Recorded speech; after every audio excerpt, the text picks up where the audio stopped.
Mahfud.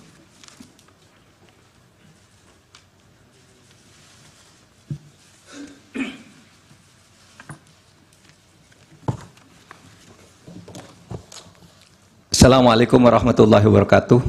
Ketua dan anggota Majelis Hakim yang mulia, saudara termohon dari KPU, pihak terkait dari kuasa hukum Paslon 2 dan saudara dari Bawaslu. Dalam perjalanannya yang mulia, MK Indonesia pernah memberi warna progresif bagi perkembangan hukum konstitusi di Indonesia dan pernah dinilai sebagai lembaga penegak hukum yang sangat kredibel. Harvard Handbook tahun 2012 seperti ditulis oleh Tom C. menilai MK Indonesia adalah salah satu dari 10 MK paling efektif di dunia. Studi tentang perjalanan masa lalu MK yang bagus pernah ditulis juga dalam beberapa jurnal ilmiah. Dari Amerika Serikat ada disertasi yang ditulis oleh Pastor Stefanus Hendrianto yang kemudian diterbitkan dalam bentuk buku berjudul Law and Politics of Constitutional Courts, Indonesia and the Search for Judicial Heroes, diterbitkan oleh penerbit ternama di Amerika.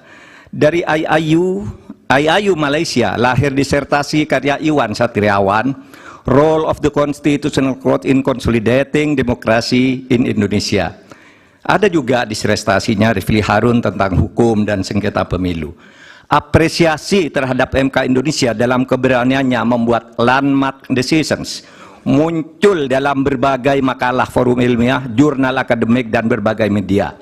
Bahkan dalam konteks penyelesaian sengketa pemilu, Begawan Hukum Sacipto Raharjo pernah menulis tulisan di harian Kompas 14 Juli 2009 dengan judul Tribute untuk Mahkamah Konstitusi yang di dalamnya mengatakan begini, mungkin kita perlu mendirikan sebuah monumen agar orang selalu mengingat bahwa Indonesia pernah memiliki Mahkamah Konstitusi yang bekerja dengan penuh penghormatan, tidak takut terhadap intimidasi.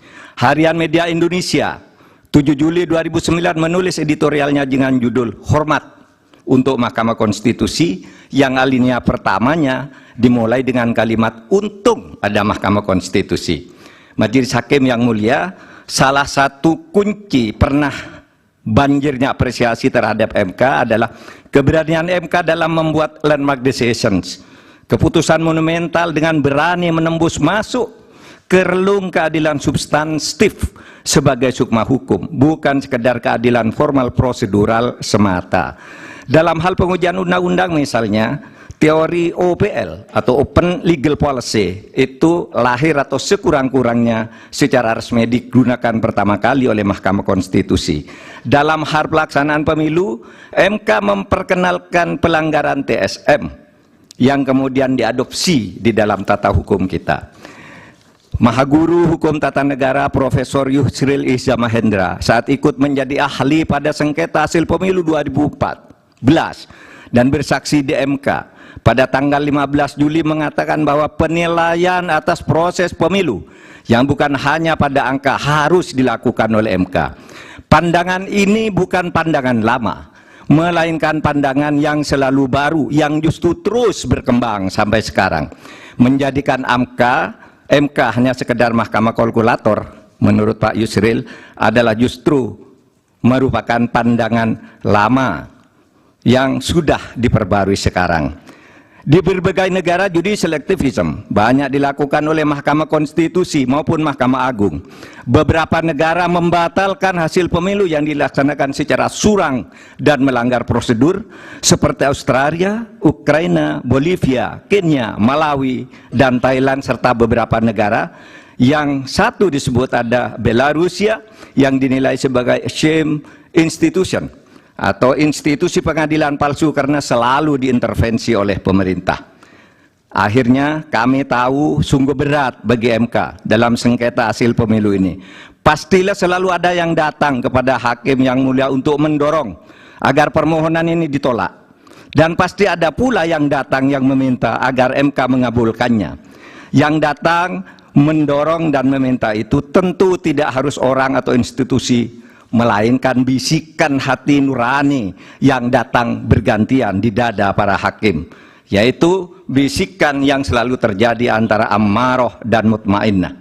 Saya memaklumi Tidak mudah bagi para hakim untuk menyelesaikan perang batin ini dengan baik. Tetapi akhirnya kami berharap MK mengambil langkah penting untuk menyelamatkan masa depan demokrasi dan hukum di Indonesia.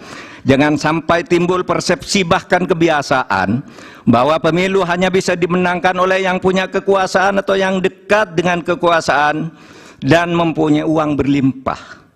Jika ini dibiarkan terjadi, berarti keberadaan kita menjadi mundur. Kami berharap agar Majelis Hakim MK dapat bekerja dengan independen, penuh martabat dan penghormatan. Bagi kami yang penting bukan siapa yang menang, siapa yang kalah. Bagi kami, masalah ini adalah beyond election, melainkan harus merupakan edukasi kepada bangsa ini untuk menyelamatkan masa depan Indonesia dengan peradaban yang lebih maju melalui antara lain berhukum dengan elemen dasar sukmanya, yaitu keadilan substantif, moral, dan etika. Terima kasih Yang Mulia. Assalamualaikum warahmatullahi wabarakatuh. Waalaikumsalam.